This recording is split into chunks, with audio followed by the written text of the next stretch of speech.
ಇದೇ ಕಾರಣವನ್ನು ಲೋಕಾಯುಕ್ತ ಹೇಳ್ತಾ ಇರೋದ ವಿನೋದ್, ಅಥವಾ ಇದಕ್ಕಿಂತ ಹೆಚ್ಚು ಏನಾದರೂ ಪಾಯಿಂಟ್ಸ್ ಇದೆಯಾ?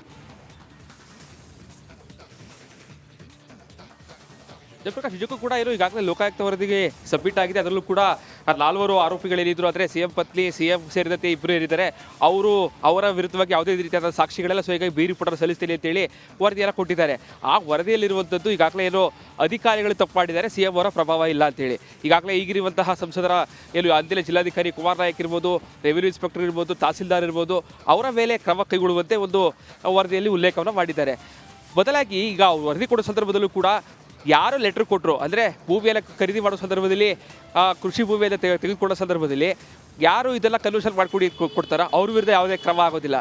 ಕೇವಲ ಈಗ ಅಧಿಕಾರಿಗಳ ವಿರುದ್ಧವಾಗಿ ಕ್ರಮಕ್ಕೆ ಮುಂದಾಗಿರುವಂಥದ್ದು. ಈಗಾಗಲೇ ಏನೋ 4 ಅಧಿಕಾರಿಗಳೇನಿದ್ದಾರೆ, ಆ ಅಧಿಕಾರಿಗಳು ಈಗಾಗಲೇ ಕುಮಾರ್ ನಾಯಕ್ ಅವರು ಕೂಡ ಈಗಾಗಲೇ ಸಂಸದರಾಗಿದ್ದಾರೆ, ತಹಸೀಲ್ದಾರ್ ಇದ್ದಾರೆ, ಬೇರೆ ಬೇರೆ ಅಧಿಕಾರಿಗಳೇನಿದ್ದಾರೆ ಅವರ ವಿರುದ್ಧ ನಿಜಕ್ಕೂ ಕೂಡ ಕ್ರಮ ಆಗುತ್ತಾ ಅನ್ನೋದು ಈಗ ಸಾಕಷ್ಟು ಪ್ರಶ್ನೆ ಆಗ್ತಾ ಇರುವಂಥದ್ದು. ಯಾಕೆಂದರೆ ಕುಮಾರ್ ನಾಯಕ್ ಅವರು ಈಗಾಗಲೇ ಏನೋ ಸಂಸದರಾಗಿರೋ ಕಾರಣಕ್ಕಾಗಿ ಅವರ ವಿರುದ್ಧ ಯಾವ ರೀತಿ ಕ್ರಮ ತೆಗೆದುಕೊಳ್ಬೇಕು, ಜೊತೆಗೆ ಪತ್ರವನ್ನು ಕೊಟ್ಟಂತಹ ವ್ಯಕ್ತಿ ಏನಿದ್ದಾರೆ ಅವರ ವಿರುದ್ಧ ಯಾಕೆ ಕ್ರಮ ಆಗ್ತಾ ಇಲ್ಲ, ಇದೇ ಲೋಕಾಯುಕ್ತ ವರದಿ ಬಗ್ಗೆ ಸಾಕಷ್ಟು ಅನುಮಾನಗಳು ಹುಟ್ಟಾಗ್ತಾ ಇರುವಂಥದ್ದು. ಇದೇ ಕಾರಣಕ್ಕಾಗಿ ಅಂದರೆ ಸಿಎಂ ಅವರ ಪ್ರಭಾವ ಎಲ್ಲಿದೆ ಅಂತ ಕೇಳೋದಕ್ಕೆ ಅಧಿಕಾರಿ ನಿಜಕ್ಕೂ ಕೂಡ ಪತ್ರವನ್ನು ತಂದುಕೊಡೋ ಸಂದರ್ಭದಲ್ಲಿ ಸಿಎಂ ಸಿದ್ದರಾಮಯ್ಯವರು ಯಾವ ಹಂತದಲ್ಲಿ ಯಾವ ಪೋಸ್ಟಲ್ಲಿದ್ದರು ಅನ್ನುವಂಥದ್ದು ಈಗ ಭಾಳ ಮುಖ್ಯ ಆಗುತ್ತೆ.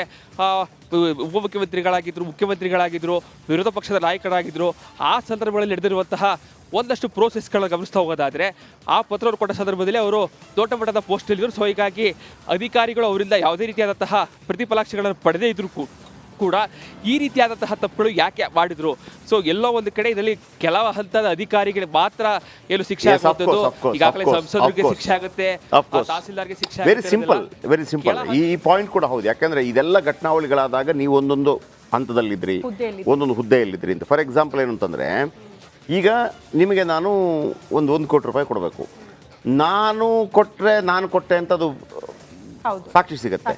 ನಾನೇನು ಮಾಡ್ತೀನಿ, ಒಬ್ಬನಿಗೆ ಹೇಳ್ತೀನಿ, ನೋಡಪ್ಪ ಇದು ಹಿಂಗೆ ಅಂತ ಅಂದ್ಬಿಟ್ಟು ನೀನು ಕೊಟ್ಬಿಡು ಅಂತ. ಅವನು ಕೊಡ್ತಾನೆ.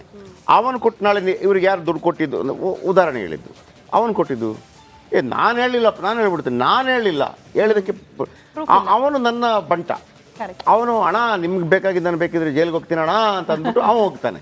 ಈಗ ಇವರೆಲ್ಲ ಹೆಂಗೆ ಅಂತಂದರೆ, ಇಲ್ಲ ಪರವಾಗಿಲ್ಲ ಸರ್, ನೆಕ್ಸ್ಟ್ ನಾವು ಏನೋ ನಿಮ್ಗಾಗಿ ಮಾಡ್ತೀವಿ, ನಿಮ್ಮಿಂದ ಲಾಭ ಆ ಥರ ಇರ್ತದೆ ಅಂತೇಳಿ. ಸೊ ಹಾಗಾಗಿ ನಾನು ಹೇಳಿದ್ನಲ್ವ, ಅದು ಏನು ಎಂಥ ಜಮೀನು ಅಂತಾರೆ, ವಸತಿ ಯೋಗ್ಯ ಜಮೀನಾಗಿತ್ತು. ಅಲ್ಲಿ ನಿವೇಶನಗಳನ್ನು ಮಾಡಿ ಮಾರಾಟ ಮಾಡಲಾಗಿತ್ತು. ನಂತರ ಅದನ್ನು ವಾಪಸ್ ಪಡೀತಾರೆ ಡಿನೋಟಿಫಿಕೇಶನ್ ಆಗಿ. ಆಲ್ರೆಡಿ ಮೂಡ ಅದನ್ನು ನಿವೇಶನ ಮಾಡಿ ಮಾರಾಟ ಮಾಡಿರುತ್ತದೆ. ಆಮೇಲೆ ಇದನ್ನು ಡಿನೋಟಿಫೈ ಮಾಡ್ತಾರೆ. ಆಮೇಲೆ ಅದು ಆ ಕೃಷಿ ಭೂಮಿ ಅಂತೇಳಿ ಅದರಲ್ಲಿ ಬರೀತಾರೆ. ಆಯಿತಾ? ಆ ಕೃಷಿ ಭೂಮಿಯನ್ನು ಅವರು ಕೊಡ್ತಾರೆ. ಯಾರಿಗೆ? ಪಾರ್ವತಿ ಅವರಿಗೆ. ಅದನ್ನು ಮೂಡ ವಾಪಸ್ ತಗೊಳುತ್ತೆ. ಮೂಡಾಗಿ ವಾಪಸ್ ಕೊಡ್ತಾರೆ. ಆಮೇಲೆ ಅಲ್ಲಿ ಬರುತ್ತಲ್ಲ 50-50 2 ಸೈಡ್ ಕೊಡಬೇಕಿತ್ತು. ಅದಕ್ಕೆಲ್ಲ ಬೇರೆ ಬೇರೆ ಕಾರಣಗಳಿದೆ. ಯಾಕಂದರೆ ಲೋಕಾಯುಕ್ತ ಹೇಳಿದೆ, ಲೋಕಾಯುಕ್ತದ ಕೆಲವು ನಿಯಮಗಳು ತಪ್ಪಿದೆ.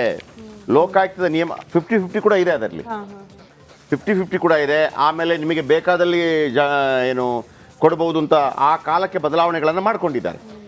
ಆ ಥರ ಇದೆ. ಬನ್ನಿ, ಈಗ ನಮಗೆ ನಾಗರಾಜ್ ಹತ್ರ ಕೇಳಲಿಕ್ಕಿರುವಂಥ, ನಾಗರಾಜ್, ಈಗ IAS IPS ಈಗ ನಿವೃತ್ತ ಇಬ್ಬರ ವಿರುದ್ಧ ಶಿಸ್ತು ಕ್ರಮ ತೆಗೆದುಕೊಳ್ಳಲು ಸಾಧ್ಯವಿಲ್ಲ ಅಂತಂದರೆ, ಇವರಿಬ್ಬರಿದ್ದಾರಲ್ಲ, ಇಬ್ಬರ ವಿರುದ್ಧ ಶಿಸ್ತು ಕ್ರಮ ತೆಗೆದುಕೊಳ್ಳಬಹುದು, ಇಬ್ಬರ ವಿರುದ್ಧ ಶಿಸ್ತು ಕ್ರಮ ತೆಗೆದುಕೊಳ್ಳಲು ಸಾಧ್ಯವಿಲ್ಲ. ಇದವರ ವೃತ್ತಿಗೆ ಸಂಬಂಧಪಟ್ಟ ಹಾಗೆ ಅವರಿಗೆ ಶಿಕ್ಷೆ ಏನು ಆಗಬಾರ್ದು ಅಂತೇನಿಲ್ಲ, ಶಿಕ್ಷೆ ಆಗುತ್ತೆ ಬೇಕಿದ್ರೆ.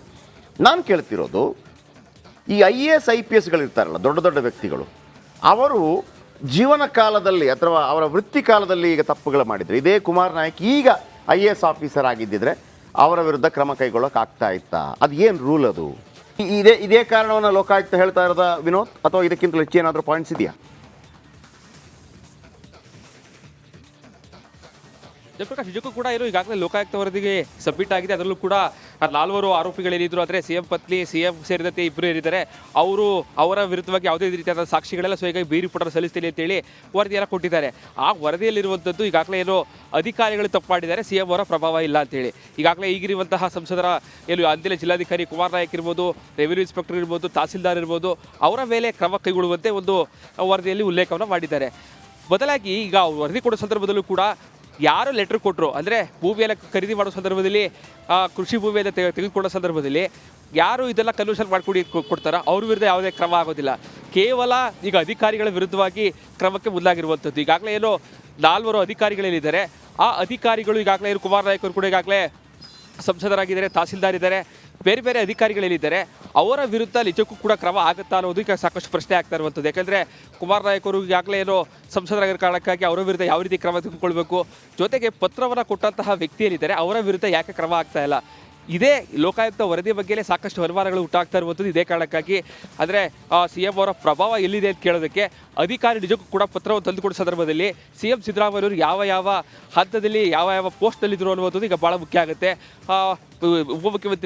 ಮುಖ್ಯಮಂತ್ರಿಗಳಾಗಿದ್ದರು, ವಿರೋಧ ಪಕ್ಷದ ನಾಯಕರಾಗಿದ್ದರು, ಆ ಸಂದರ್ಭಗಳಲ್ಲಿ ನಡೆದಿರುವಂತಹ ಒಂದಷ್ಟು ಪ್ರೋಸೆಸ್ಗಳನ್ನ ಗಮನಿಸ್ತಾ ಹೋಗೋದಾದರೆ ಆ ಪತ್ರವನ್ನು ಕೊಟ್ಟ ಸಂದರ್ಭದಲ್ಲಿ ಅವರು ದೊಡ್ಡ ಮಟ್ಟದ ಪೋಸ್ಟಲ್ಲಿದ್ದರು. ಸೊ ಹೀಗಾಗಿ ಅಧಿಕಾರಿಗಳು ಅವರಿಂದ ಯಾವುದೇ ರೀತಿಯಾದಂತಹ ಪ್ರತಿಫಲಾಕ್ಷಗಳನ್ನು ಪಡೆದೇ ಇದ್ರೂ ಕೂಡ ಈ ರೀತಿಯಾದಂತಹ ತಪ್ಪುಗಳು ಯಾಕೆ ಮಾಡಿದ್ರು.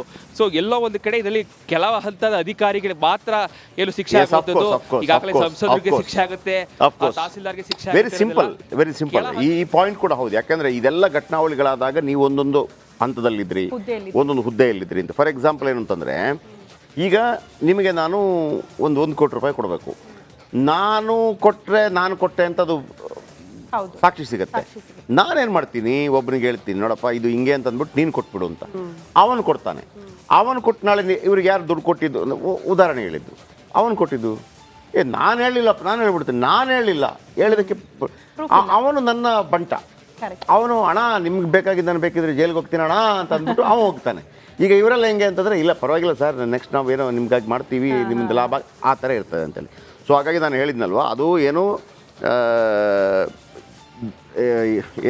ಎಂಥ ಜಮೀನು ಅಂತಾರೆ, ವಸತಿ ಯೋಗ್ಯ ಜಮೀನಾಗಿತ್ತು. ಅಲ್ಲಿ ನಿವೇಶನಗಳನ್ನು ಮಾಡಿ ಮಾರಾಟ ಮಾಡಲಾಗಿತ್ತು. ನಂತರ ಅದನ್ನು ವಾಪಸ್ ಪಡೀತಾರೆ ಡಿನೋಟಿಫಿಕೇಶನ್ ಆಗಿ. ಆಲ್ರೆಡಿ ಮೂಡ ಅದನ್ನು ನಿವೇಶನ ಮಾಡಿ ಮಾರಾಟ ಮಾಡಿರುತ್ತದೆ. ಆಮೇಲೆ ಇದನ್ನು ಡಿನೋಟಿಫೈ ಮಾಡ್ತಾರೆ. ಆಮೇಲೆ ಅದು ಆ ಕೃಷಿ ಭೂಮಿ ಅಂತೇಳಿ ಅದರಲ್ಲಿ ಬರೀತಾರೆ.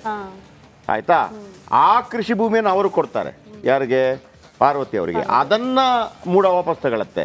ಮೂಡಾಗಿ ವಾಪಸ್ ಕೊಡ್ತಾರೆ. ಆಮೇಲೆ ಅಲ್ಲಿ ಬರುತ್ತಲ್ಲ 50-50 2 ಸೈಡ್ ಕೊಡಬೇಕಿತ್ತು. ಅದಕ್ಕೆಲ್ಲ ಬೇರೆ ಬೇರೆ ಕಾರಣಗಳಿದೆ. ಯಾಕಂದರೆ ಲೋಕಾಯುಕ್ತ ಹೇಳಿದೆ, ಲೋಕಾಯುಕ್ತದ ಕೆಲವು ನಿಯಮಗಳು ತಪ್ಪಿದೆ.